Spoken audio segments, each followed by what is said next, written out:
We're the Vinyl Verdict. Today we're talking about the new remastered version, the master edition of Natural Gas, put out by Iconoclastic in June 2025. It's an amazing release. We reviewed the entire album already here, so I'll give you a brief unboxing that I did first.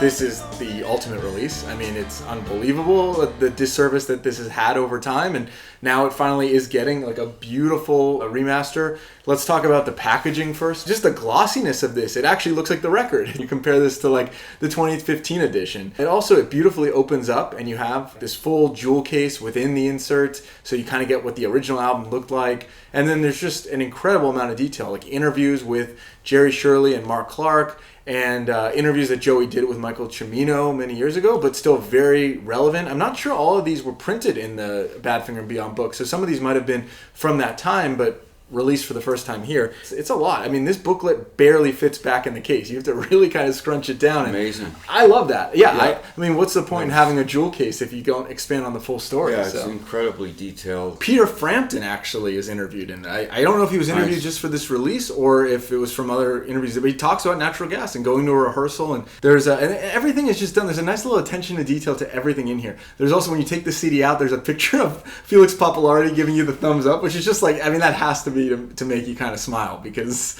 if you know about him, and definitely reading the booklet, him saying this is the best record he's ever made, it's a little comical. And yeah, there's just a lot of cool memorabilia, posters. There's a poster from one of the shows they played. There's Japanese versions of the promo for the CD or for the original vinyl. So that's all very cool. Getting into the way it actually sounds, because packaging isn't everything, although that's enough alone to buy this release. It's really cleaned up. I mean, I'm always kind of skeptical when I hear, okay, it's a remaster. What's the difference? Maybe it was the production like we talked about. It really sounds much better. They found the master tapes. I think in the review, in the liner notes, Jerry Shirley says his daughter found it or something like that. Fantastic. So it's incredibly cleaned up. You can do it. The bass part is just pumping. It really shows like Mark Clark as that virtuoso.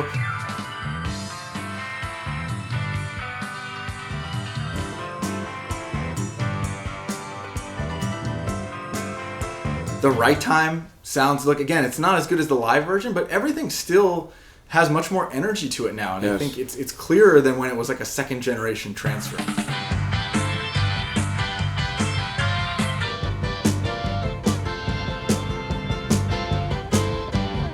I Believe It's Love. It almost sounded like in the past that had like artifacts, like data artifacts on the drum parts in these songs, and now they just sound much clearer. I mean, still 70s production, but for Natural Gas, I think you're getting a much clearer version.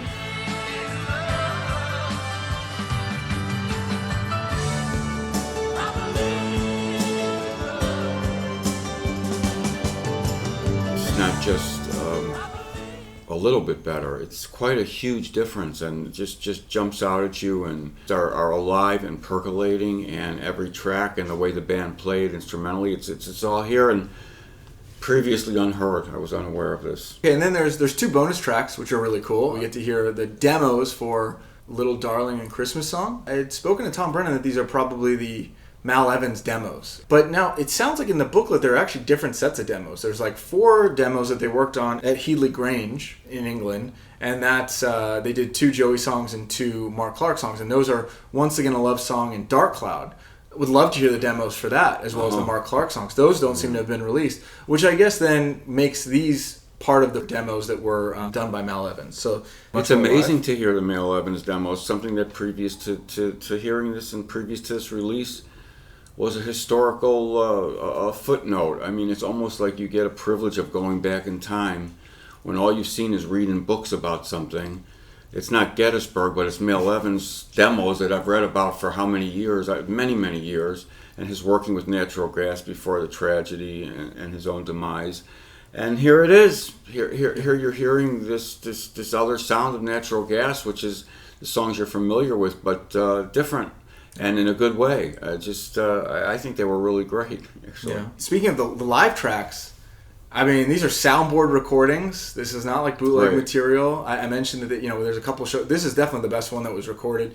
And it cooks live. I mean, It's been cleaned up. There's like a little bit of noise reduction, but it's tastefully done. And they sound great. I mean, I like every song that they're playing on this thing, including Birthday, which in the booklet it says it was kind of Joey's suggestion to include that on the Bicentennial tour with Peter Frampton.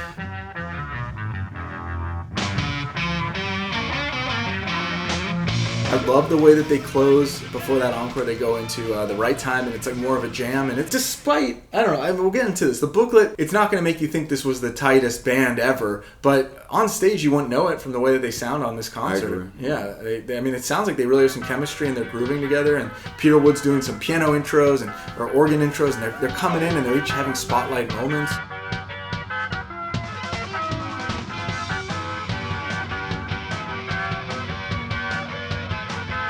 Why they kind of kept it as an encore, because it sounds so big. It's just, they get everyone kind of clapping and stomping along and everything. And I mean, I don't know how much of the crowd probably didn't know the song, but it's catchy enough that now it makes more sense to me as a single choice. The booklet tells a great story on kind of how the band initially formed. The narrative is interesting. I never really understood the parallels between all their stories, that everybody was lost and looking for a new home, and natural gas was kind of that vehicle for at least a period of time.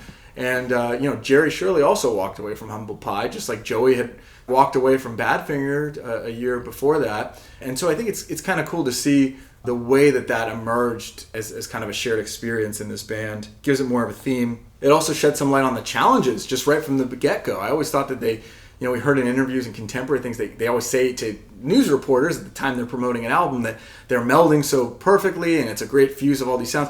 But here they're really talking about how difficult it was, like Mark and Jerry learning to play with each other, and Joey's songwriting versus that, or, the Badfinger influence. And here 50 years later, we're finally getting, I think, kind of the true story of some of the conflicts that came up.